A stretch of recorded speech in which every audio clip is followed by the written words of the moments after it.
He wants to jump 1,000 cars. Sir, you have 1,000 cars. I don't think I'd attempt to try this stunt. Or we owe this horsepower to Uncle Sam. Too many cars. car. You know, roses would be... Like I put my beer belly on it. If you can't immediately tell somebody how many cars you have. You'll really give those uppity yuppies something to think about. Stay on the bar. Don't go off the bar with your Bronco. 1980 Volvo horns, what's right? I want to have a man's coolant.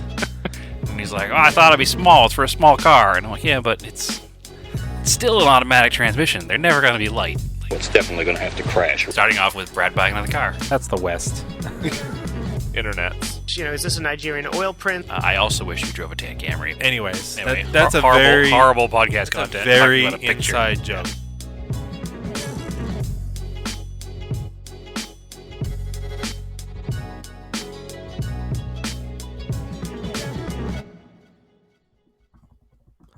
Welcome to Auto Off Topic. Hello, Brad. Evening, Andrew. How are you? How are you?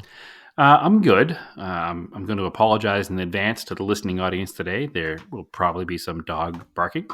We are currently having some home improvements done, and the dog does not like people in the yard. So, apologies in advance. I'm not going to yell at her to stop barking. She has a 2-year-old puppy, and it is what it is. We're moving a wall, so in order to have that done, it requires noise, and the dog does not like that. So here we are with a loud barking dog. And I say that, and now she won't bark the entire time we record, so wasted space. Well, that's the goal. That is the goal, yes. I guess we'll start the podcast with a moment of silence for one of the puppies of the podcast. I did lose Ollie this week.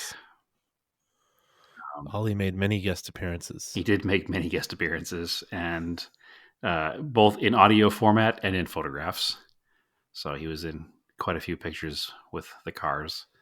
So unfortunately, we don't know exactly how old, but I had him for over 10 years, and he was 5 or 6 when he came to me. So he was at least 15 or 16, if not older. So he had a good run, and it just, unfortunately, he passed on a week ago today, actually last Monday that we're recording. So it was not easy for me, that's for sure, but he is not suffering, and he's gone now. So quick moment of silence for Ollie.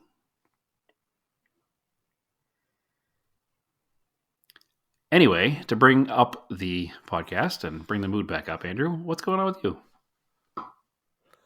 Oh, well, I was out visiting you. Yeah. And, yeah, that was fun. Most of the week was fun. Yeah, except Ollie passed for that away. day. Yes. Yes. Well, hey, for my sake, I'm glad all you guys were here. It certainly helped. So, yeah. But we did get to work on your cars, and then I was instantly jealous because I hadn't worked on anything because it had been cold. So I came home and I was like, I'm going to work on some stuff, but it's still been cold. So, well, anytime you want, or in your wintertime in New England, you are more than welcome to fly to Arizona and help me wrench on stuff. I should just be a snowbird. Probably.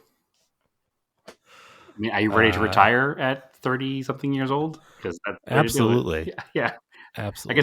I guess I am too at 40-something years old. So, if I could, I would, and then I just fill my time with working on cars and volunteering or something. Yeah, I'm ready to retire to being a parts driver for O'Reilly's and just working on my cars at my own pace. Yeah, low stress life. So anyway, we got to work on some of your stuff that was kind of annoying, but it wasn't supposed to be annoying. It was supposed to be fruitful, but I don't know. The annoying thing is that we worked on a bunch of stuff and we fixed a bunch of stuff, but we didn't actually accomplish much. There's a bunch of little things. The Cressida is by far the most annoying. The 80 Cressida? Is it 80 or 81? It's an 81. 81. Yeah, the Corolla's an 80. So I have the 4 Toyotas. The pickup truck's a 78. The other Cressida is a 79. The Corolla's an 80. And this Cressida's an 81. So I have 78 to 81 covered. So, Okay. but yeah, the 81 Cressida. I admittedly had not touched it since the last time you were here, which was September last year. Yeah. So last we left off, the car ran, but it wouldn't rev past a certain RPM, whatever number that is. I don't remember now. It wasn't very high. It was low enough the car is not really drivable. So we diagnosed a giant vacuum leak last time you were here. And in repairing this giant vacuum leak, we decided to just replace every vacuum hose in the car. And we think we probably knocked it because we had this giant leak in the vacuum advance. Meaning, Right. like it was a giant leak. Like there was nothing plugged into the vacuum advance because the mice had chewed the vacuum line off of the end of it. So we thought that was probably going to fix the problem. And all the other vacuum leaks were fixed. And we fixed all of the hoses. And then you came out this week or this month and we put the rest of the hoses on. And we used some silicone couplers and an aluminum pipe to recreate the intake because the factory stuff was dry rotted and old. And somebody had made that intake pipe out of like 73-pound fence tubing. So we wanted to kind of make it a little less ridiculous. So we did all of that and then went to start the car and it just cranked and cranked and cranked. So before we did too much diagnostics, we're like, all right, let's just go get some gas. So I have this little 2.5 gallon gas can and I put it in the car, filled it with 2.5 gallons of gas. So it'd have enough to, prime the pump and if there was not enough fuel or something. And then it cranked and cranked and cranked. And then you're like, well, let's check Spark. So we check Spark. And Andrew, we didn't have Spark. So Nope. No spark. thankfully, I do have a repair manual for the car, which has the electrical diagrams in the car. So once we checked all like the basic reasons for no spark, we went ahead and broke out the wiring diagram and checked back everything, every relay, everything in the ignition system, everything related to spark. We had the multimeter out, checking the coil, checking like everything. The frustrating part here, though, is that when we last worked on the car, it had spark because it ran. It literally was able to drive into the parking spot. I think the phrase of the week here on the Discord is "ran when parked." So this is another one of those cars that Brad has that ran when parked. So it did run when I parked it, and now it's not making spark, and it's super frustrating. So I think we kind of exhausted our diagnostic abilities, did we not?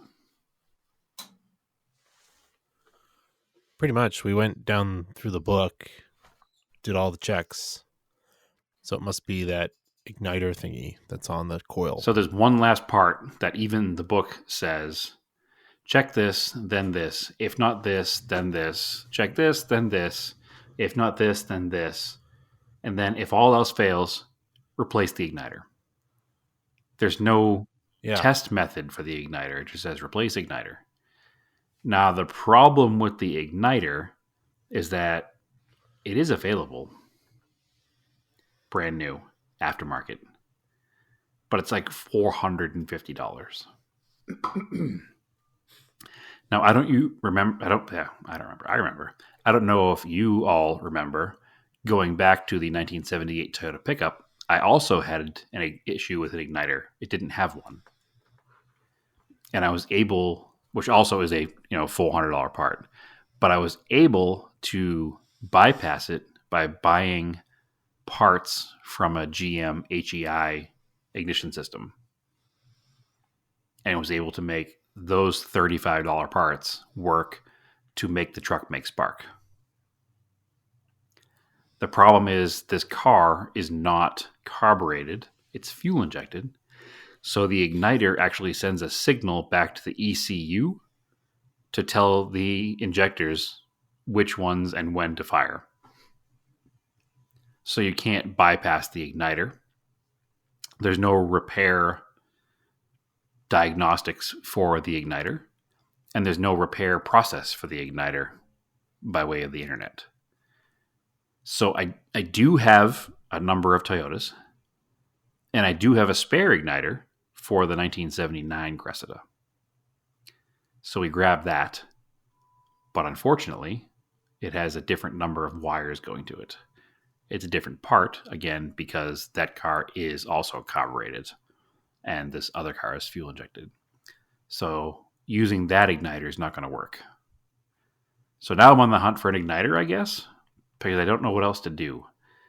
I don't really want to spend $400 on a part for a car that was $600 that might not fix the car. That's also an issue. Because if I spend $600 or $400 on a part, a $600 car, now I have a $1,000 car that may or may not run. And I don't want to do that. 1981 Toyota Cressidas are not exactly prevalent in the junkyard or anywhere. And the only person I know who had 1981 Toyota Cressida parts actually just sold his igniter about a month before I needed it. So that also doesn't help me very much. So I'm a little bit at a loss for this one. I need to find the igniter or figure out a way to bypass it. I know that my Corolla also has a bypassed igniter, but that car is also not fuel injected. So there has to be something in between replacing a faulty igniter and bypassing it in some way to do it that doesn't involve like a full custom ECU, because that's obviously an option too, which I'm not going down because that's even more than $400. So it's a little frustrating. Older cars are easier to diagnose like this because, you know, it's air, fuel, spark, right? Which essentially newer cars are the same, but there's so many more things controlling the fuel and spark aspect of things. So it's just, the car is at that point in age where it's old enough to be interesting and vintage, new enough to be complicated, but also old enough that parts don't exist. So just gotta need to figure it out, I guess. An MSD box isn't much cheaper. An MSD box doesn't solve the issue, which I would have just bought an MSD box, because if I bought an MSD box, which is what the 80 Corolla has, and it didn't fix the car, I'd at least have an MSD box and I could use it to update the $35 part that I put in the truck. But the MSD box doesn't solve the issue of sending the signal back to the ECU properly to make it run. I wonder what nobody know. What is the signal? I didn't really look it up. From what I can find on the internet, nobody has taken these things apart to the point where they can fix them. So I don't know what the next step is. I found a few articles of people being like, hey, can we rebuild this? And people just being like, no, you cannot rebuild this. So, but I mean, if there's companies out there that can rebuild the ECU for a 30-year-old Mitsubishi Eclipse, why can't somebody rebuild this little box, you know? So it's got to be fairly simple. It's just got to be a circuit board with some capacitors, right? What else could it be? Yeah, I don't know. Weird. Yeah. So I'm just not sure. I'll have to. It's going to require some more research. But unfortunately, after you left and I had some grieving time for my poor dog, and I started a new job this week, which has been, or last week, which has been trying. So it's been some downtime since you left. So I have to actually get back into it, and hopefully this weekend I can dig back in there and get some more answers. It's frustrating, but that is the Cressida. The plan is to get this car running and driving and making it the daily driver. It needs to get there one step at a time. And I'm just not there yet. Or get rid of it to somebody who wants to engine swap a Cressida. I am not that person. I mean, I do want to engine swap a Cressida, just not an 81 Cressida. So, anyway. What else we do while you were here, Andrew? More Project Car Yeah, updates. weird. O'Reilly's. Sorry, I was just Googling it. O'Reilly's sells these. Yeah, for $300, right? Or $400. Yeah, weird. Yeah. What about the differences? There's import direct and then standard ignition. Well, is there a price difference? Yeah, like $100. What's the cheapest one? But it's like the picture is the same part. Is there one that's cheaper? It's $364. Okay, so it's not cheaper. It's still expensive. If you said like $250, I might have been like, just screw it, I'll buy it and we'll see what happens. Weird. Import direct. It just seems like so much money. Like I paid $600 for the car, so paying $400 for a single part is hard to swallow. So Interesting. maybe I should just take it apart and open it up and see what's in it. Yeah, it doesn't look like you can take it apart. Just looking at pictures of it, but Yeah. Well, that's what it is. So you look at the bottom of it, and it's like a glued in piece. But I mean, anything that got put together can come apart, right? And if it's actually broken, does it actually matter if I take it apart? If I can't put it back together again? Who knows? So, anyway, it's quite frustrating. And if anybody has any experience who's listening with, ignition systems on It's weird 1980s Toyotas, I'm surprised that O'Reilly's actually has it and has the right picture. well, it's It's just shocking to me. it's the same part across any car that came with a 6-cylinder Toyota at the time. So that would be, I guess, only 2 cars, this and the Supra. But the Supra community is probably why it exists. Because they probably buy enough of them. Because Supras are no longer $600 cars that you can find in a desert. So they're worth something. So I wonder if that's part of the reason. But yeah, no, it's not that I can't find the part. It's just that I'm not willing to pay 85% of the value of the car for the part. And that would be like spending $19,000 for a part for your Volkswagen. Just wouldn't make any sense. Which is a ridiculous comparison, obviously, but I just don't think it would make any sense. At the end of the day, I would still have under $1,000 mechanically into this car, but it would be frustrating. I can think of much better uses for that $400 in this part, when I know there has to be a way to get around it. And it is what it is. Anyway, you want to move on to the next car? Sure. All right. So anybody who listens knows about my love-hate relationship with the XR4Ti. I think we sort of talked about it. We talked a lot about the fuel problem. I don't know if we talked about the boost problem. Well, we haven't recorded since you were here working on it, so start off, but you drove it. Yeah, I did. Driving impressions? Yeah, it drives. Right. I drove down the street. It's not fun. Yeah, it doesn't stop very well. No. Which I know and I want to get to, but there's making it go is also important. So, I think you described it as it drives like an 80s Ford Ranger. Yeah. Like it doesn't drive special. And it's supposed to drive special. And everybody I've talked to says that they drive very special. So something is definitely wrong. We talked about the fuel in the past with the fuel pump, and we now know that that has been repaired. But sometimes the car makes boost, and sometimes the car doesn't make boost. And when it makes boost, it goes really fast. And when it doesn't make boost, it drives like a 1988 Ford Ranger with a 2.3 liter. It just is not fast.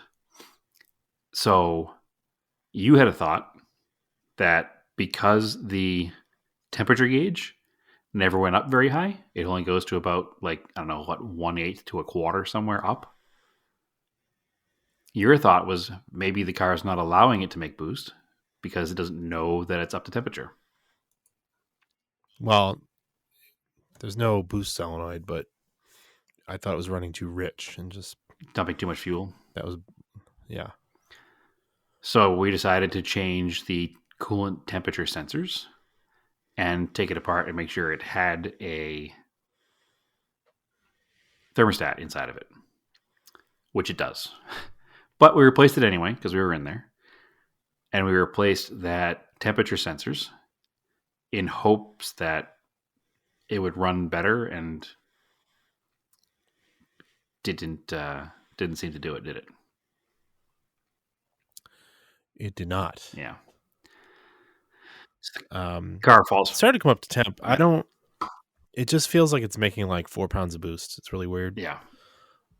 But sometimes it makes the right amount of boost, which is the weird thing. Sometimes it works. Now, there's no... Sure, if you say so. Listen, you can talk to... and you did talk to Naomi about it. She's felt it both ways. She knows that sometimes it's fast and sometimes it's not. So, unfortunately, when you were here, it was not fast every time we drove it.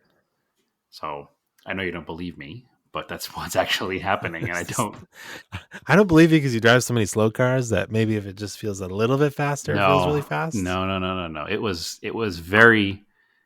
I guess very fast isn't the word, but it was quite quick every now and again, and then other times it's just a dog. So there's no mechanical boost gauge in the car. It only has, the electronic gauge in the dashboard, which is very similar to like a DSM style gauge, where it reads boost based off of what it should be. So it's not exactly accurate. It's like an ECU signal that puts the boost signal up there, right? Yeah, it just goes by like RPM and stuff. It's like... Yeah, it's not exactly accurate. So I think you suggested, and I've ordered the parts now, but I haven't actually done the job yet because they're not here yet. Just ordered them actually yesterday, to get a bunch of line, which I have from doing the Cressida stuff, and just get a little, boost gauge and put it in the cabin of the car and see what the actual boost is. So yeah, that's going to be the next step.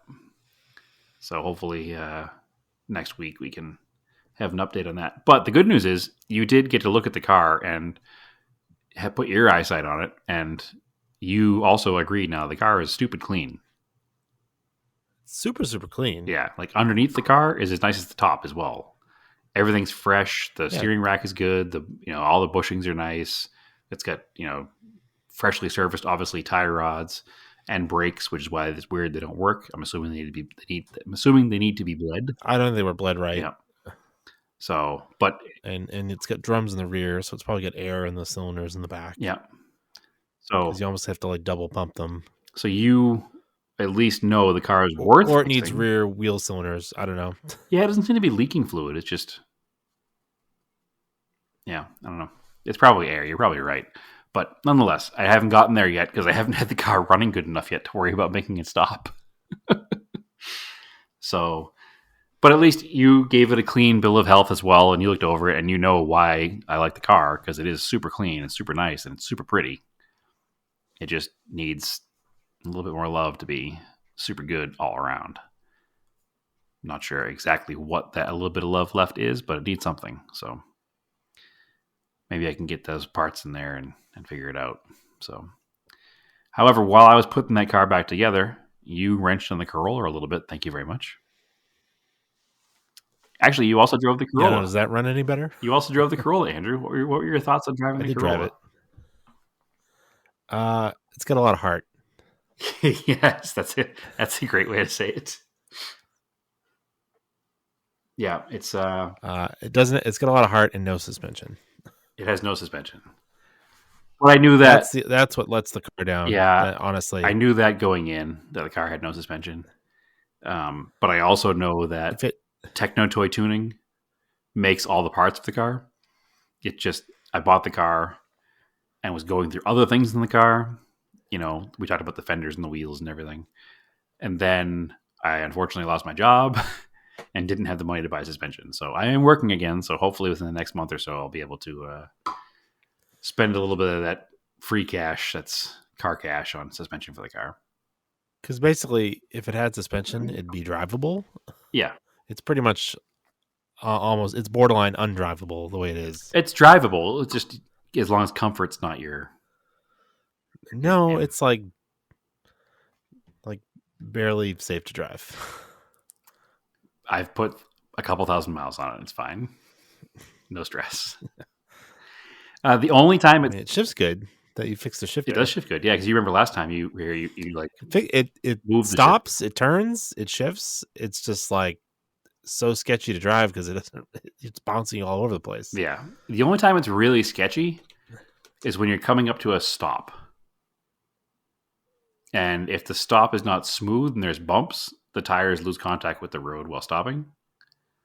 So you get that like it's almost like it has ABS, Andrew. It's like on off. So I mean, the fact that like I hit just a bump in your neighborhood and the roof buckled and popped back out, yeah, like, it's pretty bad. Well, it's also a tin can, which doesn't help either. So yeah, it's it'll get fixed. But hey, you got to drive it. And that's all that matters. So what I appreciate about you driving it is that you've driven it now at its worst. So it'll be easy to love it at its best. Excuse me, clear my throat there. I think it ran better. I don't know. It took a little bit to warm up, and then it seemed it takes a little bit to warm up. So what you did to the car was you added in a fuel pressure regulator.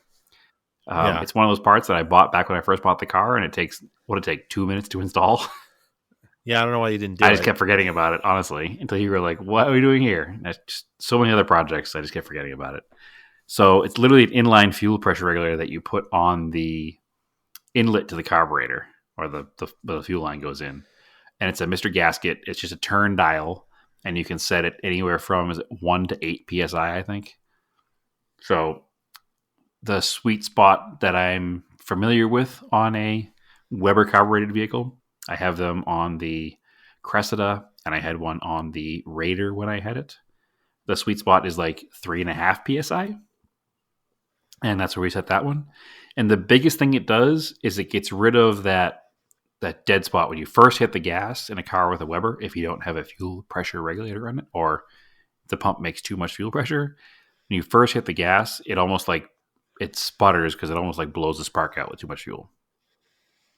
So when you put that fuel pressure regulator in there, you're able to accelerate without, the car falling flat in its face for a second and then coming back.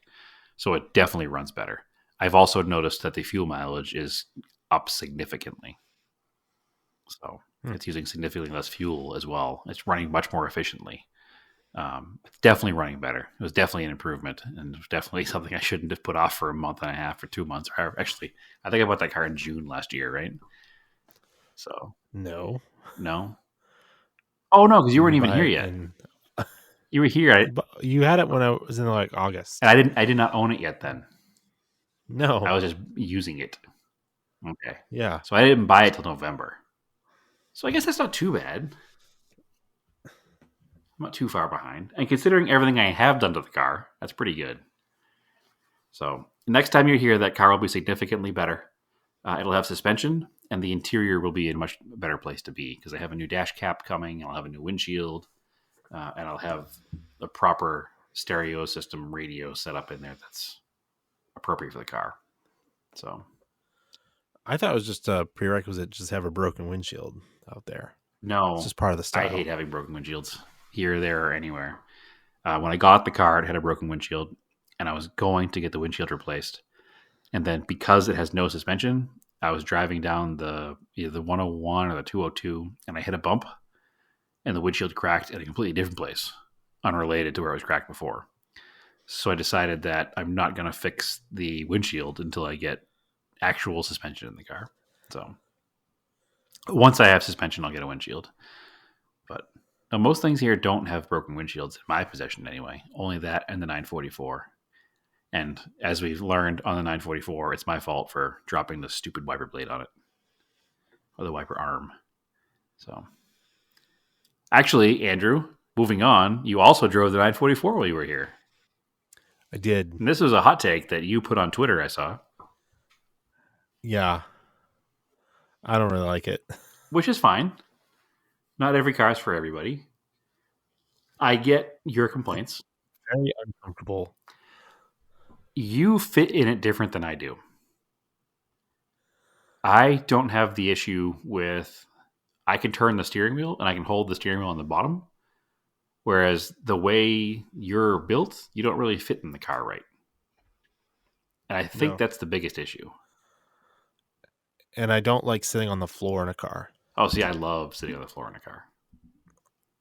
I like the way the Mercure sits, where it's still like a sports coupe, but you're sitting upright a little bit. Yeah, no, I enjoy being on the floor like a 914. And even the Talon that's kind of on the floor is not as on the floor as a 944. I think what makes it feel more on the floor is the position of the steering wheel. Because it comes That it's can't be adjusted and it's turned away from you. it comes almost straight out of the dashboard. And then it turns to the passenger side. I didn't notice that as much. It feels like the Mazda Cosmo that Myrons that we drove. I feel like the pedal box moves to the left more than the steering wheel goes to the right. Something's not straight on. It's weird. Ergonomics are very weird. Well, I don't have exactly the same thoughts as you do. Some of your things that you said were that it reminded you of a complicated Miata almost. Like it has Miata power and somewhat Miata handling. And it feels like a Miata, but it's more expensive and more complicated than a Miata. Yeah. So I don't disagree with that. I feel like if you're looking for just the basic sports car experience at the current value for value prospect of what a 944 versus a Miata costs, I don't see much argument for the 944 except for that whole like, oh, I'm driving a Porsche, which is not why either of us are into cars. I think had I not gotten, the friend price that I got on the car, I probably would never have bought one either. And I agree with you that the driving experience does not match the $20,000 plus value that a lot of go for now. Oh, no way. Yeah. Maybe a US one with power steering would feel better. Sure. But yeah, the power steering is interesting. You didn't really drive it in any twisty roads either. And it's too heavy. It's very heavy. It's very heavy in traffic. It's very heavy in a parking lot. It is a lot of fun on a back road. It does come to life on a back road. I can guarantee you that because I have driven it in twisties and it's much more fun there. That's where it belongs. It's a bit of a slog as a commuter. It's so uncomfortable for me to sit in. I couldn't get comfortable enough to drive the car hard. Okay. And that's a big thing for me to have confidence in the car is to feel comfortable in it, and not feeling comfortable in it. I can't drive it. And that's one of those things that's a personal fit in the car. And maybe if we took some more time to adjust the seating, maybe it would work. But yeah, I think like the lowest car I've ever owned is the Talon, right? So, but the way I have the seat set up, it's like the front of the seat is pushed all the way up. Okay. So that my legs are bent. I need to have bent legs like in a racing seat. I can't have my legs straight out like I'm sitting on the floor. Yep. And that is very true. The 944 does feel like you're sitting on the floor. But I don't have a problem with you're sitting on the living room floor, like with your legs under the coffee table, and you're trying to like hold a dish plate as the steering wheel. That might be a little more extreme than I thought, but I don't have That's what it feels like. I don't have a problem with how the car feels. I think that my problem is if I were to replace it for the money that it would cost to replace it, there are other cars I would buy. For $20,000, I'm almost into my Evo. For $20,000, I'm into, I don't know, lots of other cars. I'm into 20 new Dutch Colts. So it would be hard for me to justify spending that kind of money on one if I was buying one at current market value. So I drive a lot of cars that you sit on them and not in them too. Right. I don't know. If that makes sense. I like the car. I have no complaints about the car. It is a good looking car. No argument there. And it sounds good. Yeah, like my Sims seat is the same almost layout, but my legs are bent more. Right. Well, maybe we can find the right one set up right for you and you can try it and like it more. But unfortunately, it wasn't that. But I'm glad you got to drive it because I enjoy sharing the experience of the cars that I have, and it's good to get that second opinion about things. But I don't regret owning the car. I do enjoy owning the car. I do agree that it's a bit of a slog to drive it on like the daily commute, just because It's hard to get in and out of because it's so low, and the steering is very heavy. Once you're in it, I'm okay with it, but getting in and out of it can be a little challenging. And I've owned. But my other point Go ahead. was that everybody's like, these are God's gift to motoring, and it's like, are they? Yeah, I disagree with that. I think it's a good sports car from the 80s. I don't think it's the world's best sports car from the 80s. I've owned and driven pretty much all of the competition. You know, I've owned a first gen RX-7. I've owned a. I really liked the way your black RX-7 drove. Yeah, it was similar but different. I really like the way your Starions have driven. Yep. They're also like more comfortable. Yes, for sure. Well, the Starion is definitely more of a like touring car than a sports car. But why isn't this a touring car? Because it has This more is set up like a touring car. It's sports car front stuff. engined. Yeah, I don't know. That's a GT car. It is, but I think it's a little more. I think the Target was a little more raw than a Starion. So anyway, I don't think I think in non-track driving. Okay, so we're not talking about going on a racetrack here. We're talking about a car to use on the public road. If I had my druthers, and I would never spend 20 grand on a Starion, maybe I would. Who knows? But I've bought them for years for $2,000 to $5,000, $800 to $5,000, I should say. I would spend 20 grand on a nice low mile Starion before I spent 20 grand on a 944. So that's kind of where I'm at. That's having experience with both. And like I said, I've had first gen RX-7s. I haven't really driven my second gen RX-7 because it's broken, but I've driven my father's second gen RX-7. I've driven his Celica, rear-wheel drive Celica. I've driven, I don't know, all the competition, all the rear-wheel drive competition from the 80s. I have some experience behind the wheel, whether owning it or driving it. Flat body Starions, wide body Starions. And the ones that feel the most special to me are the Starions. And it's not something that I'm saying because I'm a Mitsu fanboy. It's something that I'm saying with an open mind, having experienced all of them. I genuinely like the driving experience of a Mitsubishi Starion. I would take the Mercure in its current state over the 944. Okay. And I bet once it's sorted, it's a much better car. I think the only thing I've heard negative from anybody on the Mercure is that they have a little bit of a numb steering feel. So It's possible. It's hard to tell because those tires are the wrong size and they're trim lining. terribly. That's on the list too. I can't afford another set of new tires right now. So I have the factory wheels for it. So I will be putting the factory wheels back on with the Yeah, I bet the factory wheels with a little bit of sidewall. Yeah. That car's probably pretty sweet.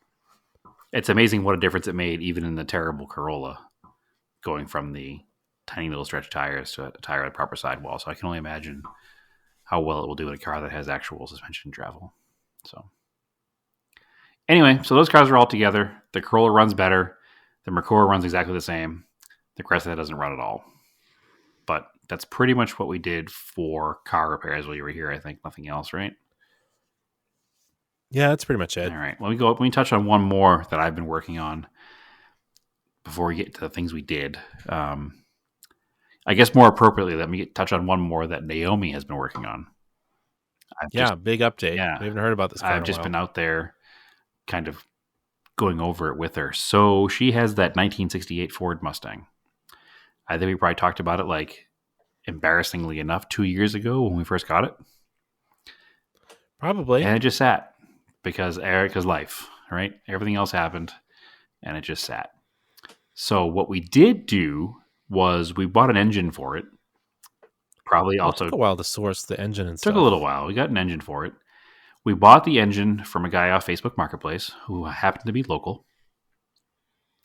It was out of a it was an early 70s Ford F100 pickup truck, but it wasn't the engine that came with the truck originally. So the Mustang is originally a factory 302 4-speed air conditioning car. So it was my goal to get a somewhat error correct 302 back in the car. I didn't really want to do a full modern engine swap. I didn't want to do a 351. I didn't want an LS swap or any of these things anybody's talking. I want to make the car as close to it was when it was in the family originally. So I'll do the 10-second version of the backstory on the car for anybody who's new to the podcast. Naomi's mom, Bonnie, bought this car in 1971 when she was either in high school or just graduated high school. And it was her first car, and she drove it all over the country. Naomi's father was in the military, and he was at all kinds of different military bases. And the car has been everywhere from Lompoc, California, to Massachusetts. Actually, he was stationed in air at Fort Devens, actually, for a little while. So the car has literally been coast to coast in her family's ownership. After her mother was done dailying it, actually Naomi drove it to college. And then when that was all said and done, her grandparents actually towed it behind an RV for a long time. So the car has seen some life. And we just kind of want to bring it back to the car that Naomi remembers during her driving it to college years in the late 90s. So that means keeping on the turbine wheels her mom put on in 1972, and keeping it a 302 and keeping it a manual transmission and keeping it with air conditioning. So searching for a 302, there are a couple ways you can go. You can blow the entire budget. Oh, hold on. Go ahead. You forgot the other key point. The reason why you need an engine is because the person who the car was left with in storage stole the engine out of it. The car went into storage, and not the person who had the storage place where it was, but a affiliate of theirs or a acquaintance of theirs decided that since nobody was touching the car, that they needed the engine. So they stole the engine and transmission out of the car, which really stinks. Now, at least the car was in storage and nobody had access to it or could see it. So this person had enough time to take the engine neatly and cleanly. So it wasn't just like hacked out of the car. It was unbolted out of the car and everything was left in place. So all the wiring harnesses there, even the headers that Naomi's mom put in the car in the 70s are still there, connected to the true dual exhaust. So it was at least removed with some, it was stolen with respect. How's that sound? Yeah, it's weird, but whatever. Yeah, it's a very weird story. And I'm sure there's more to it that we don't know, and we probably never will know, unfortunately. I'm sure if we dig deep enough into the town where it was stored and the person who was storing it, we could probably get more information. But at this point, it's been a long time. This probably happened. Probably owed someone something, and they're like, oh, just take the engine out of that car. Right. So this probably happened sometime in the mid-2000s. So like 05, 06, somewhere around there. Anyway, so we needed an engine. We bought this engine out of a wrecked F-100 that had been rolled over. It was not a correct engine. The engine casting numbers came back to a 1975 Ford Maverick. Now, anybody who's into cars knows that a 1975 302 is not the ideal 302 to buy. But the way I looked at it, it didn't matter because we're going to pull it apart. We're going to send it out, have it, bored with new pistons, new cam, and buy a set of decent heads for it. And that would make that 75 302 run just like an earlier 302, or even better than an earlier 302. So the engine's been in the backyard, covered up, wrapped in plastic, so it stays nice and dry. We finally got it moved. Actually, while Andrew was here, you helped me move the engine because it was kind of challenging across the gravel part of the lot. It was on an engine stand. So you helped me move the engine. So Naomi and I, Saturday night this week, started tearing into it. Pulled off the intake manifold, pulled off the cylinder heads, and got a little deep into it. So pulled the intake manifold off, could see all the push rods and the whole valley. Everything looked nice and clean inside. Pulled the valve covers off. Everything looked clean inside there. Pulled the heads off, and they look actually in really good shape. I actually need to get the calipers out and check the valves because they look like they've been worked and are oversized. And then I went and I looked at the casting numbers. Now, again, the engine casting numbers came back to a 1975 Maverick. So I checked the casting numbers on the cylinder heads, and they actually come back to a 1972 Ford Torino, which means that they're not a smog year cylinder head. They're a better cylinder head than 75 would have had. 72 is still, quote unquote, muscle car era 302. So that's positive. And they're really clean looking. And like I said, the valves actually look modified and oversized. I just need to measure them and find out. So that's excellent. Digging a little deeper, the pistons all say 0.060 on them, which means that this motor has already been bored out. And looking at the cylinder walls, they have the really nice crosshatch pattern on them. And this motor hasn't driven very many miles. So it's already 60 over. It already has 72 heads on it. And the 72 heads look like they've had some machine work done to them. So it's all a positive. I pulled out the lifters, and they're a flat tappet style lifter. And there's almost no wear on the bottom of them, which is good. So the motor probably doesn't have many miles on it from when it got rebuilt to when it got put in this truck and the truck got wrecked. I probably am going to change the cam, and we probably will do, roller rockers just for reliability and longevity. Also ease of breaking in without worrying about flattening out a cam. So we probably will change that. It's cheap insurance. Plus then we'll be able to purchase a cam that works well with the fuel injection that we're switching the car to. So that will be good. I was going to say one more thing, and then I lost my place. Oh, so the confusing thing, and the reason we thought this would just be a stock 75-302, is it had a 2-barrel intake manifold on it and a 2-barrel carburetor. So it's strange getting into it and seeing all this internal work done, but still breathing through a 2-barrel carburetor. So, whatever. The only thing we really need to buy now is a 4-barrel intake manifold, because we're just going to run all the other stuff. 4-barrel intake manifold, a cam plus the roller rockers, because we have a Holley Sniper for it, and we have the Holley distributor, electronic distributor that is used in conjunction with that Holley Sniper setup. So the beauty of that Holley Sniper is that it looks factory once you put the valve cover on it. It looks, most people wouldn't. The air cleaner? Sorry, yes, the air cleaner. Most people wouldn't even notice that it's not a carburetor, and it runs and drives like a fuel injected car because it becomes a fuel injected car. So pretty excited that we got as far as we got. Got a machine shop in Gilbert, Arizona to bring all the parts to. They're going to take the heads and go through them, make sure they are good, make sure they're flat. And they're going to take the bare block and just hot tank it and clean it. And then we're going to reassemble it with all new bearings and new rockers and go from there. Or new lifters, I should say, and go from there. So you already took the pistons out? Everything's out. Cars apart in the backyard.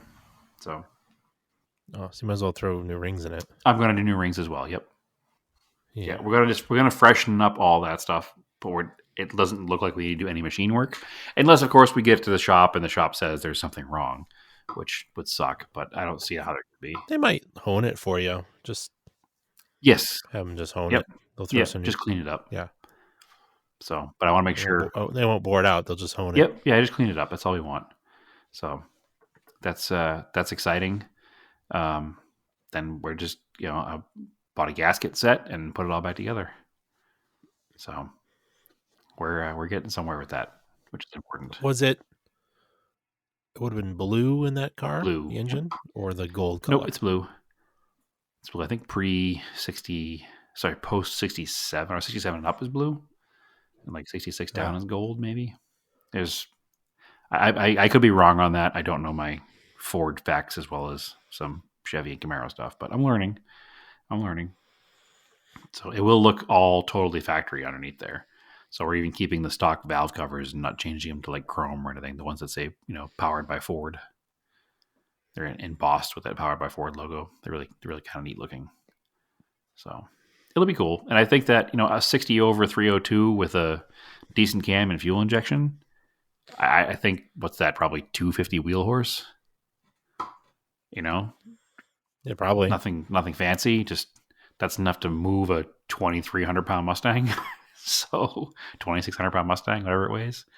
It'll be probably much quicker and more reliable than it ever was. So it's exciting, and I'm stoked on getting that car moved. Do you know what it has for a diff? Top of my head, I don't. I do have the documentation somewhere where I ran all the numbers. I can double check again, but yeah, curious to know what ratios it's got. Yeah. We are also changing it to we bought a used T5 out of a Fox Body Mustang. Yeah. So it won't be a 4-speed either. It'll be a 5-speed. So we'll also probably get 30 miles a gallon on the highway. So it'll be good. Maybe not 30, but mid-20s at least. Unless it's got like 310s. Yeah, mid-20s at least. It doesn't have 310s. It's got a stock rear gear in there, whatever it is. So I don't remember what numbers they came with, but I remember it not being it wasn't the super highway gear, but it also wasn't like it was a drag pack car. So it was somewhere. It's like 3.9 maybe. I don't remember. 383s. I'm not even gonna guess. I'll have to. I don't know. I'm just throwing out gear ratio things that I've heard over the years. Yeah. 411, 390, 373s, 273s. I don't know what it is. Oh, that was the hot setup on a Fox Body. It was 373s, I think. It was like the 411s for full drag racing and 373s for, I don't know. I don't remember. I'll have to look up, and I can update next week on what setup's in there. But it'll be cool with the 5-speed with that motor. I'm excited to get it done. She's excited to get it done. So it's kind of like, I owe her a lot of project car time because she's put up with all my garbage for, I don't know, what's been 5 years now, Andrew. So that car is so straightforward. Like, you guys can get it back from the machine shop, put it together. Yep. You use all your break-in grease when you're putting it all together. Yeah, of course. I'll do it all assembly right. lube. Yep, assembly lube. The only challenge I'm going to have with that car is the wiring for the Sniper. I'm sure. Why? I'm sure it's fairly straightforward. I'm just not a hugely super confident wiring guy. It's power and ground. I'm getting better, but it's going to be a little bit more. There is an ECU, but it's all standalone, so it's not. Yeah, but it's just modifying from stock is where I'm gonna have. No, you're not trying to. I don't even know how it works, but exactly. But I know it's an old car, so you're not even trying to adapt it. Like, you're not doing an engine swap in a modern car to another modern car, right? Like a modern engine to a modern car. So you're trying to like adapt ECUs or anything. All you're doing is putting this thing in, giving it power from the battery, and a signal probably from the ignition. More than likely, yes. And you got to put some O2 sensors in the exhaust. Yep. Which it's and dual you exhaust. start it up. Yeah. Or wherever they tell you to set it up. Yep. Maybe it can work off one. Who knows? I don't know how they set up exactly. All right. But yeah, and then all it does is just gets in a feedback loop. I've seen people do it when you start it up. It like goes into learn mode, and it's like 5 minutes later, it's good to go or whatever. Yeah, it seems like a pretty straightforward setup. I don't want to say I'm nervous about it. It's just it's going to be the most challenging aspect of it, I think. Next to there's probably a bunch of YouTube videos. Well, and it's a Mustang, so it's not like I'm unknown territory here. Like this exact project, and I bet Holly has their own videos on it. They 100% do. I think that's going to be the most challenging thing, and then probably also the air conditioning install, because it was a factory AC car, but I'm going to update the air conditioning as well to more modern, like vintage air stuff. Well, I'm sure all those parts exist because they do, yeah. And there's a store in town that stocks them all, so I'm not worried about it. And does the Sniper have like a display? Yep, yeah, it's got a little tiny like 3-inch by 3-inch screen, which most guys wire up inside the like ashtray. You just pull the ashtray out and it's right there. Oh, okay. So yeah, it's small enough to hide away. You don't have to like. I was gonna say Naomi's son Jordan would be good at hiding that for you in the car somewhere. Yeah, for sure. Well, actually, it's a pony package interior, so it has that roll-up door in the center console that's in front of the shifter, and we can put it right behind there and just open the door. There it is. Close the door. Car's a carburetor. So yeah, shouldn't be an issue. So anyway, I'm just super excited to learn new things, and listen, every project you learn something new, right? And this is a big one for me, so it'll be cool to keep keep moving in and getting it done. So, and like I said, it's going to I certainly owe her a lot of gratitude for putting up with all my project car stuff, but also getting her a running, driving, functional car will buy me a ton of project car time myself. So it'll be cool to get done. So not that I need to buy myself time, but you know what I mean. Oh, actually, I don't want to go too long today, Andrew. We're going kind of long, but we have a story to tell that we didn't tell yet. It involves a parts counter. Oh, okay. Oh, we forgot. Right. Oh my God. So funny. So when you own obscure cars, we all have that "it's a what now?" question's been asked 1,000 times. Oh yeah. And you expect it. It's not the end of the world. We told the story in the podcast before. I think this reminded us of it, Andrew, was when we were on a road trip in North Carolina and the Conquest alternator let go. And the guy's like, so you need an alternator for a Concorde? We're like, no, it's a Conquest. And he's like, all right, Chrysler Concorde. Got it. Like, no, man. It's not that. This was a very similar story, except this guy was even more dead wrong. And I don't even know how he got there.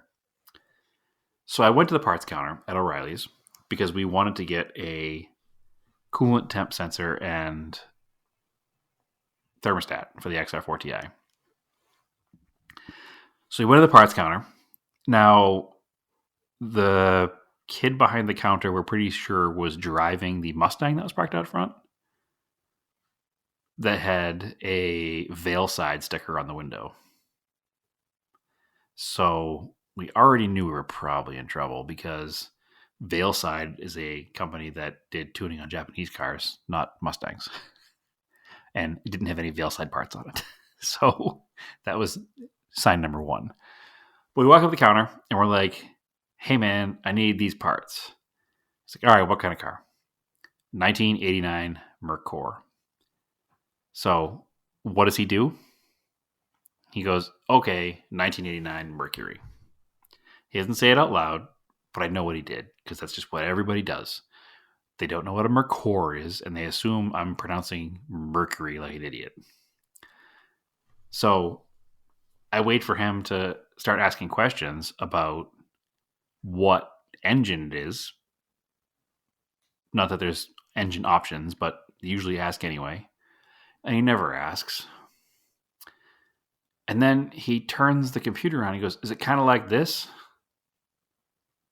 And he shows me a picture of a Lincoln LSC. Yeah, he was Googling the car. Yeah.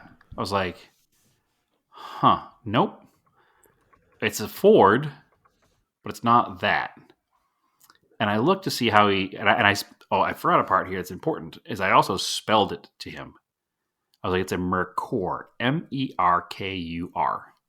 he goes, okay. And I look at his computer.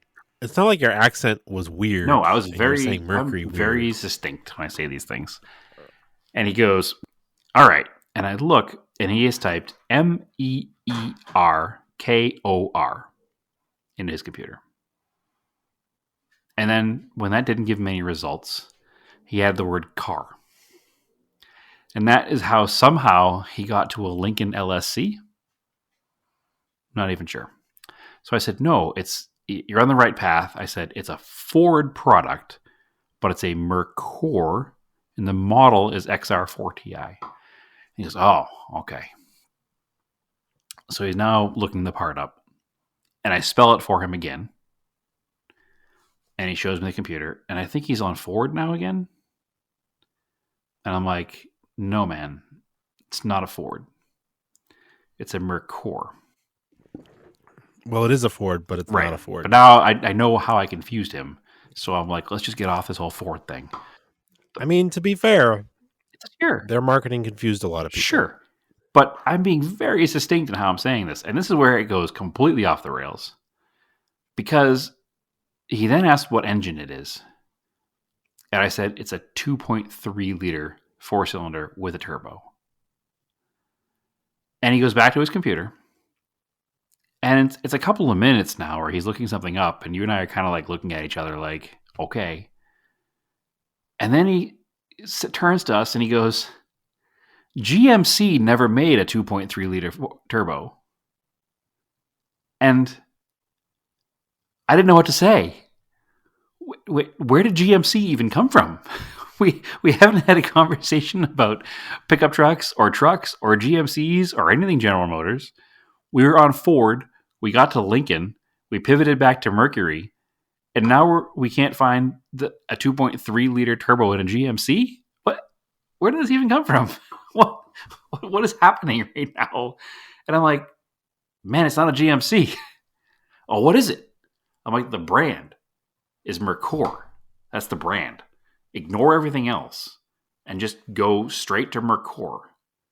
So he goes to M in his computer and it doesn't show it. And I'm like, you have to go to show all, because it obviously just shows like the common cars. It shows Mercury and Mazda and Mitsubishi. It doesn't show Mercor.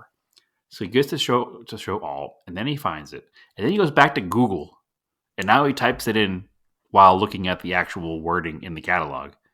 And he pulls the car up, and he turns it, and he shows me a picture of a white XR4 Ti, and he goes, "Is this it?"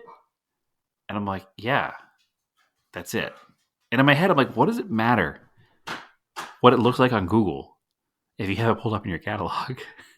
But whatever. I don't know, he's trying to understand. I don't know. Whatever. And then he goes, "Man, I've been a mechanic for all these years, and I never even heard it." And that's what I'm just like, yeah, probably not. That's okay. Well, he's a mechanic at a Hyundai dealer. I don't know. He's a mechanic at the O'Reilly's parts counter on a weekday. Anyway, it's unimportant. I'm not here to judge. I'm just here to say, if I tell you the name of the car, and then I spell it more than you, and then yeah, exactly. Insert Ron Swanson meme. Or the what was it? The Jimmy Fallon, your company's computer guy, is like, move. Yeah, like, exactly. Just let me type it in. Exactly. What I'm telling you is, if I come to you and I give you the correct information to the point where I spell it out loud and I'm very succinct, and you just like are arguing with me for whatever reason, like, just stop. It's not going to help. Just move on. Like, just let's make this right. So the moral of the story is just bring part numbers. Look it up yourself and bring my part number. Just go to rockauto.com. Steal a part number and then go to O'Reilly's. It's frustrating. So, yes, you're right. I don't even, it's weird. This is where you and me differ. I almost never go to the parts store unless I'm buying like oil or something. Well, I mean, I go all the time because it's convenient. And I don't know how your brain works. See, I do it ahead. I order all my stuff ahead of time. We've talked about this before. I just plan ahead. Planning ahead. I don't know what that is, Andrew. I'm not good. Because then I can look up all the things I want.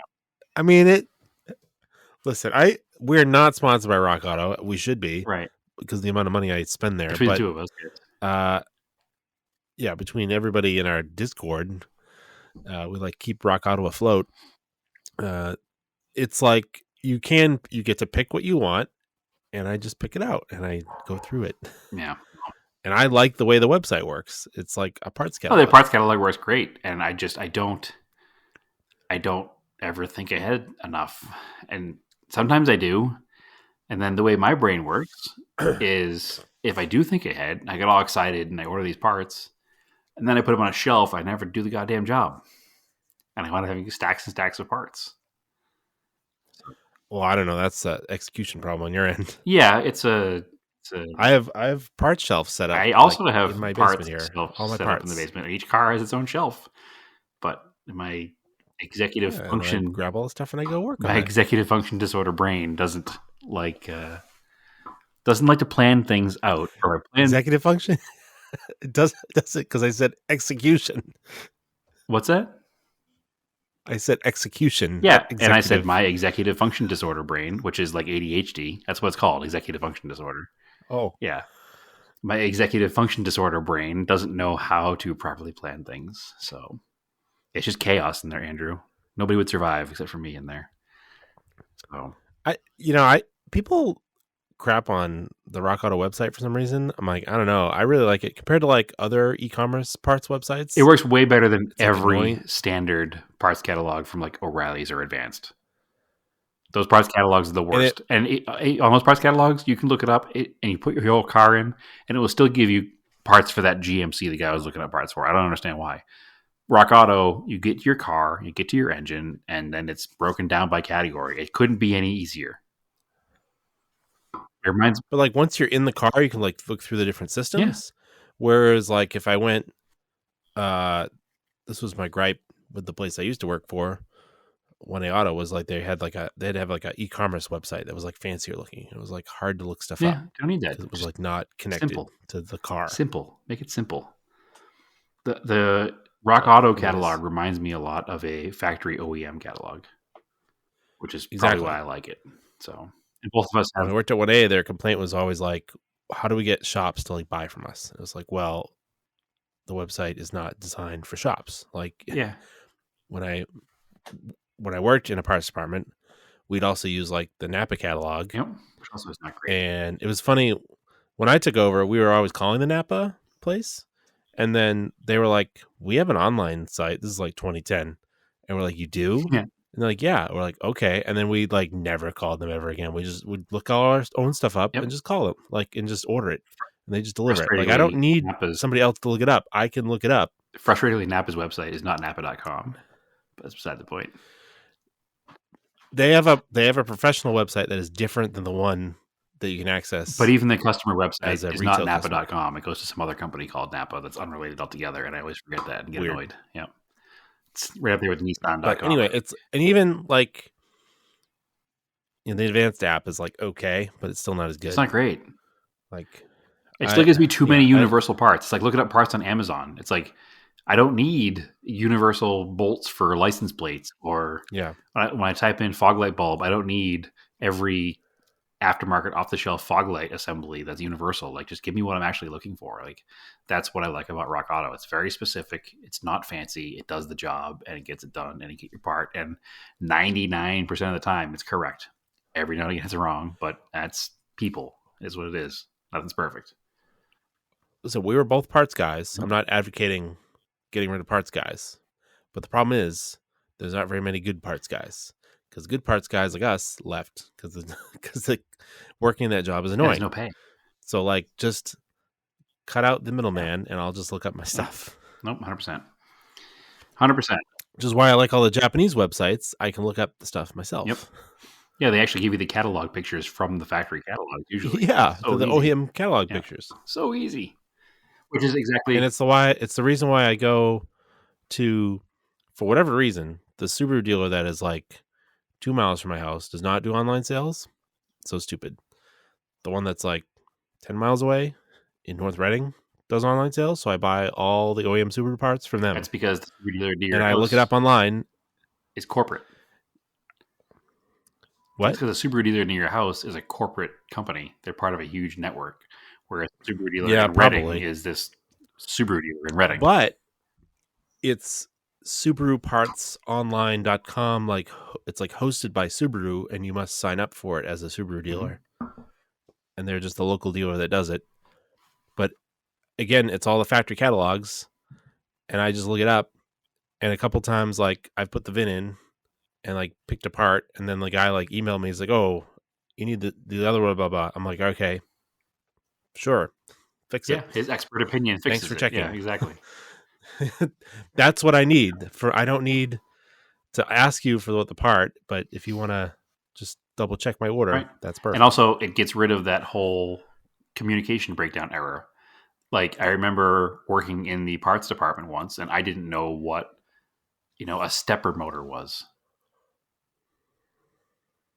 But this person used the vernacular and got so mad at me, I didn't know the term stepper motor. I mean, I know what it is now, but at the time, I didn't know what it was. And I was looking up all kinds of things for him, and he's trying to tell me what it is. And he spoke, limited English, and he knew exactly how to say stepper motor.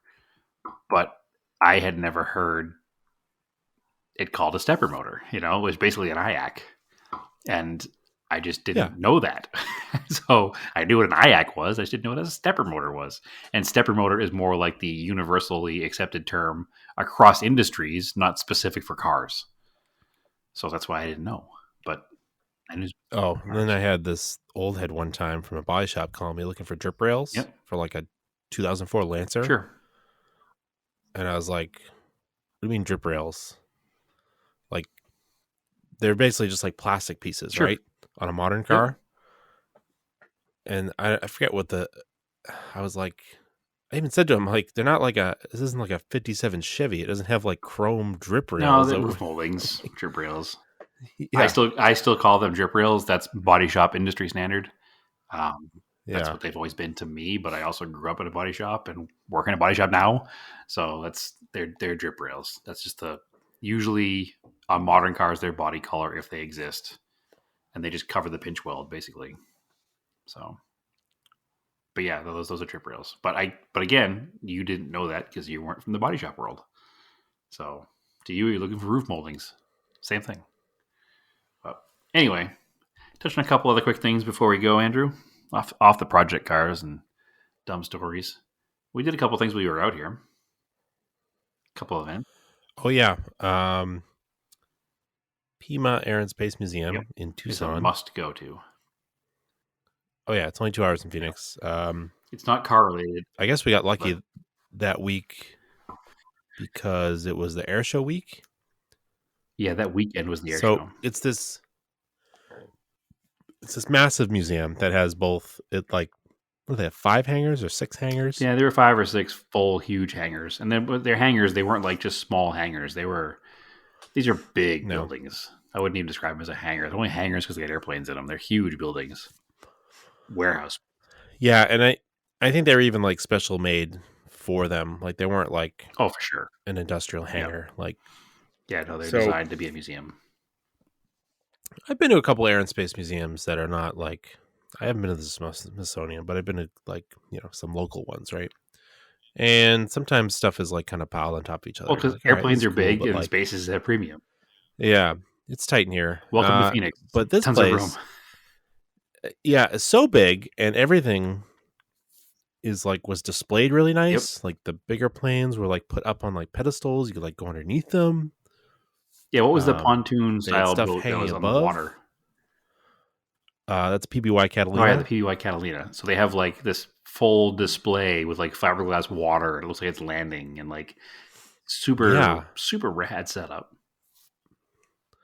And we didn't even go in all the buildings because they have a whole outside that's got a bunch of planes. They had 2 747s, a bunch of B-52s, like 2 or 3 of them. And the cool thing, one of the coolest things I thought was, and it was from early on in his presidency, but they literally had the first airplane that JFK was on as Air Force One. Like, Yeah. what? That's just here? Like, it seems such a cool thing to see in person. And then it was funny. I was talking to my dad afterwards, and I was describing to him one of the planes. I didn't know what it was, but it was just a big multi-engine bomber. Okay, And he's like, "Oh, that's a B-36." I was like, "Oh, okay." all right. It was the one that I don't remember. It was the big silver one, but it had the props turn rearwards. Yeah, it was outside. They're facing the back. Yeah, it was a pusher instead of like Sure. Yeah, like that's super rare because it didn't really it didn't work that well, so they didn't like use it very long. Okay. Well, you touched on it real quick, but the cool thing is that it happened to be a couple days before the air show in Oh, right. So we're outside looking at stuff what's that town down there? Tucson. Tucson, because there's an air base next door. So years ago, I guess you used to be able to tour. This is where the military boneyard is for aircraft in Tucson. But years ago, you You used to be mean able to tour it. pre-pandemic? Yeah. Now they don't allow you to tour it anymore, but still, this Pima Museum has plenty to look at. Yeah, it requires 2 or 3 days to see everything. I want to go back because I did not see everything. There's no way. Yeah. And if anybody listening ever comes to Phoenix, hit me up. I'm going to go to the Pima Air Museum with you. Like, it's totally cool. Like, Yeah. $14. So anyway, the Thunderbirds were practicing above us. Amazing. I've never. So that was pretty cool. I have not seen them as an adult. I know I went to an air show as a kid and I don't remember if it was the Thunderbirds or the Blue Angels. I think it was the Blue Angels. So I don't think I've ever even seen the Thunderbirds flying in person. And we were just kind of walking around outside looking at old airplanes, and you don't hear them coming. You only hear them when they're directly over you, which is frightening to think about in a wartime situation. But all of a sudden, it's just like the ground is shaking, and there's one of the Thunderbirds a few hundred feet above us. It wasn't very high. It was super cool to see. So we saw 2 or 3 of them flying around at first, kind of practicing their maneuvers and banking and turning on and off like the smoke show. And then we're like, all right, that's cool. Let's start walking this other way. All of a sudden, there were 4 of them in the air, flying in like the almost touching formations, which is, I can't even describe how cool that is. It's just the amount of precision control required to fly something that fast, that close is intense. So I normally when you go to the Pima Museum, you're not going to get this show, but as a bonus, man, what a cool experience! What a cool experience! Yeah, it's really cool. Yep. Just being into mechanical stuff, it's cool. Yeah, airplanes are just cars that fly, right? Oh, there was a Subaru engine that goes in like a Cessna. It was a flat 6 turbo. Yeah, with a dry sump. That was cool. So I don't know if I'd go into a Subaru powered aircraft, but they're Volkswagen Beetle powered for years too. So I wouldn't do one of those either. I think actually we kind of forgot about one of the coolest things out there. I mean, so you had Marco. We had Marco with us, who's obviously your son. Yeah, and they had some cool stuff for the kids. Like they had an old fire truck they can go up inside of, and some cockpits they can go into and kind of play around. But the coolest thing, I think, which just blew my mind, was being able to just go stand underneath an SR-71 Blackbird. Yep. I mean, growing up, that like I had like the Micro Machine and like another diecast version of that plane, and that was just the coolest airplane. And I never got like super huge into airplanes and military stuff, but I always loved that airplane. And it's not something that I ever thought I'd even like be able to see in person. And then you could literally walk right up to it and touch the tire. Like, what? Fastest vehicle on Earth. So cool. So cool to just stand underneath it and see. You've seen tons of pictures and you don't realize the size or the specialness of it, or they had all the other parts. They had a brand new tire there in a case, which I learned are impregnated with aluminum and they're silver to withstand the speeds required at landing. And they had the parachute thing all in a box right there. And it was so cool. I'm super excited to see an SR-71 in person. Obviously not flying, but just to be in the presence of that airplane is just something. Obviously it's all so old now, and to think about the fact that that thing's from the 60s. Like, yeah, it's so cool. Very cool to see it. But yeah, I highly recommend that you do it. If I did it again, I'd go a little earlier and try to get the tram tour. Mm-hmm. Because you have to do it ahead of time. Yeah, my guess is that on the tram tour, they probably explain to you some of the stuff that you can't learn on your own when you're outside.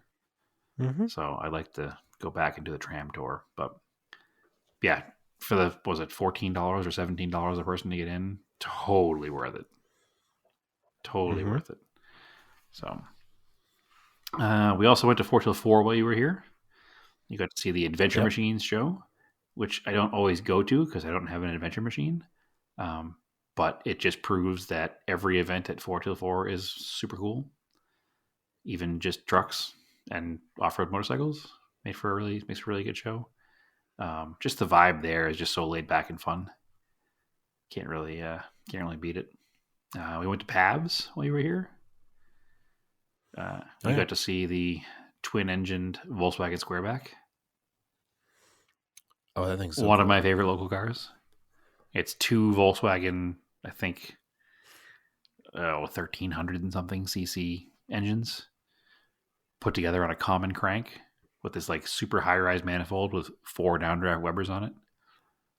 It sounds ridiculous. It looks ridiculous, and it makes like 380 horsepower in a Squareback. and it's front engine now at this point. Obviously, it's not full It's a gasser. gasser style. Yeah. So I think I've posted pictures of it before, maybe, or maybe I haven't. So that's one of my favorite builds. And then you did not partake, but I went to what is more than likely the final NHRA event at Firebird Raceway. So I have never been to a professional level drag race before. I don't know how in my 40 some odd years I have not been to one, but I've never been to one. You know, they had them in New England. I just never went.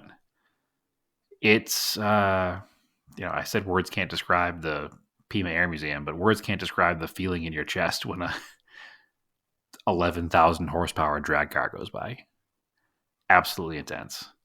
Drag racing is not my favorite of the motorsport, but it's fun to watch in person. It's fun to watch two cars, and they don't do quarter miles anymore. It's 1,000 foot. I'm not sure if that's a widely known thing or not. Quarter mile is really kind of the standard for years, but they changed it a few years ago. I had no idea. Yeah, they changed it a few years ago to go to 1,000 feet because the cars were just getting too fast. You know, they were hitting 330 miles an hour in a quarter mile, and they're like, let's go back to 1,000 feet. Let's just cut it back a little bit. The problem is now they're doing 330 miles an hour in 1,000 feet. So they're every bit as fast as they were in a shorter track than they were at the long track, which means they'd probably be doing 400 miles an hour now in a quarter mile. But they're literally 11,000 horsepower in those Top Fuel cars. And I don't know how to describe that other than like your daily driver is probably 150 horsepower. And that's times 11,000 almost. That's like 10,000 times the power of your daily driver Accord. Like, what is even going on in those engines? I can see why they have to tear them down after each run, because that's just massive, volatile, crazy explosions for 11,000 horsepower. The announcer was talking about how when they were staging, they have a limited time that they can set the cars to stage because they use a gallon of fuel every 11 seconds just at idle. So not on throttle, not wide open injectors, just idling at the line. It's a gallon of fuel every 11 seconds. So if they don't stage quick enough, they run out of fuel. And also, it's important to stage in the right amount of time because you've set your tire pressures to the exact amount of weight that you think the car is going to have when the light goes green. Because, you know, a gallon of fuel weighs a lot. And if you take an extra 30 seconds staging and you use 3 more gallons of fuel, you've shifted the weight balance of the car enough that you're not going to put down the traction to go down the quarter mile. What? Like, you have 30 seconds, sir, do this. Like, that's crazy to me. And I guess 30 seconds in the world of drag racing is an eternity, considering the 1,000 feet is 3.7 or something like that. 3.4, I think we saw. So the cool thing is that in between rounds, they have local cars come out and they do bracket racing with like local hot rod guys. So we saw a bunch of, 69 Chevelles pulling wheels at the line too and doing the bracket racing. So that was kind of cool filler in between. So I do have some more pictures of that to post. I think I posted some on my personal page. I should post them over on the Auto Off Topic page as well. But it's a good time. If the NHRA ever comes anywhere near where it's close enough for you to go, I would recommend it. It wasn't super, super expensive compared to most sporting events, but it was definitely worth it. Plan on being there most of the day, but it was definitely cool. And I would do it again. And much like the Pima Air Museum, it's something I'd love to take people to for the first time, because just seeing the expression on people's faces when they hear these cars the first time and see these cars the first time is just, it's cool. It's cool stuff. So, and then I think to really blast out the last event here so we can kind of get moving on because we're running a little deep tonight. Yesterday was the Front Row Moto Show here in Phoenix, which is I have no other way to describe it other than a hipster motorcycle event. Okay. A lot of cafe style, a lot of choppers, a lot of bobbers, all kinds of stuff, just all custom vintage bikes. I went to it last year, posted a bunch of pictures. I took a bunch of pictures this year. Wax up your mustache and Yeah, get 100%. down there. One of the sponsors was Live Bearded. So it's definitely oh, there you go. You live bearded every day. I do. It's I do. about I you. did not stop at their booth and talk to them about beards because that would be weird. Also, they probably just try to sell me beard Wear a oils. beard. Yeah. But no, it was a cool event as always. I saw some cool cars, cool motorcycles. Just makes me really want a motorcycle again in a bad way, or to finish the ones that I have. So it's full worth it. Apparently, it is the end of Bike Week here in Phoenix, which explains why there were so many motorcycles when you were here last weekend. Because that was the beginning of Bike Week. And I was completely unaware that it was Bike Week, which I find strange because I'm pretty tuned in to the car culture here and assumed I would have known if it was Bike Week. So, but I don't know if you noticed how many motorcycles were around when you were here last week. I think we were talking about it on our way back from 4 till 4, that there were just all these like bike clubs out riding around together. And that's why it was the very first weekend of Bike Week. And I didn't even realize what a big deal Bike Week is. Like, they had a main stage set up, and like one night Billy Idol was there, and one night Megadeth was there, and one night Stained was there. And I was like, how did I not hear about any of this? Not that I'd probably go see any of those bands with a bunch of bikers, but how did I not know this was even a thing? Like, I didn't even know it was Bike Week. I just thought it was nice weather, so there are a bunch of motorcycles out. But anyway, that's why the Front Row Motor Show happens when it happens. But it's definitely a more low-key event, and the best custom bikes in town for sure go to that event. There were some real wild builds in there, and I'll get some pictures posted up shortly. So, but that's it. That's been the past couple of weeks of events. I'm trying to make up for you not having anything to do in Massachusetts, Andrew. Plenty of stuff. Plenty of stuff. I mean, I got some stuff. I took the cover off the Montero, and I ordered some parts for it, and I don't know. That's about it. Right. So that's why I did plenty of stuff. I didn't even talk about the Tempe Town Lake Concourse or all kinds of stuff that's happened. Like, it seems like I was just talking about this at work today, that there's been some kind of really cool event here every weekend for the past 2 months straight. So it's been a good time. Gonna have that. Well, good for you. Hey, listen, I'm only. Everybody come visit, and then come at the right time, and you'll all want to move. I promise. All right. Well, speaking of events, I re-upped our dirt rally event. Okay. The first, so I only did it for 3. I'm trying to help people improve. So it is this. We're running it all at New England. But the first one is the same cars we were running the last event, so people can just like slide right into it. The second one will be rear-wheel drive cars, Ugh. vintage rear-wheel drive, and then the third one will be Group A cars. So Evos and SDIs. Yeah. I'm actually super excited for that because I have much better in those cars than everything else. So that's going on. Come talk trash and compare times in the Discord if you want. Yep. Yeah, that's about it. So you can follow me, Odd Off Topic. Sorry, you can follow Odd Off Topic on Facebook, Odd Off Topic Podcast, Odd Off Topic on Instagram. We've got a Discord again. You can message us for the link. You can follow me on Instagram, Raced in Anger. I'm Raced in Anger on Twitter. And also come check out parkedontheblock.com. We're putting up posts basically daily. You can follow us on all the socials with that. It's Parked on the Block on Instagram and Parked on the Block without the K on Twitter. And Brad, where can they find you? Oh, they can find me on Instagram at TSISS350. They can find me on Instagram at our other page, Scale Autocast. They can also find me on Parked on the Block, and they can find me on, well, really can't find me there because I'm never there, but I am on Twitter at DeSantis_Brad. So I think you can actually just search Brad or Brad D Auto Off Topic might work too. Yeah. Or Auto Off Topic All Brad, right. something like that. I'm not good at the Twitter, guys. All right, Sorry. cool. Yeah. Use that. All right, cool. As always, keep cars analog and aim for the roses.